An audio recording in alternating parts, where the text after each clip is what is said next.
کہ سب سے زیادہ جہنم میں دھکا دینے والی چیز زنا نہیں ہے، شراب نہیں ہے، سود نہیں ہے، جوا نہیں ہے، ڈاکہ نہیں ہے، گانا نہیں ہے، عریانی نہیں ہے، فحاشی نہیں ہے، ماں باپ کی نافرمانی نہیں ہے، کیا ہے؟ نماز کا چھوڑنا نہیں ہے، روزے کا چھوڑنا نہیں ہے، زکوٰۃ کا چھوڑنا نہیں ہے، حج کا نہ کرنا نہیں ہے، کیا ہے؟ ارے کیا ہے؟ اور میرے نبی کا سنو، وَهَلْ يَكُبُّ النَّاسِ فِي نَارِ جَهَنَّمَ إِلَّا حَصَائِدُ أَلْسِنَتِهِمْ۔ میں نے کیا کیا ہوا ہے؟ زبان کو پکڑا ہوا ہے۔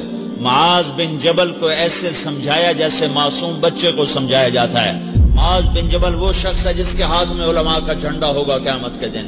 آپ نے فرمایا میری امت کے علماء کا جھنڈا معاذ بن جبل کے ہاتھ میں ہوگا۔ جس کے ہاتھ میں علماء کا جھنڈا ہو وہ کتنے علم والا ہوگا، وہ کتنے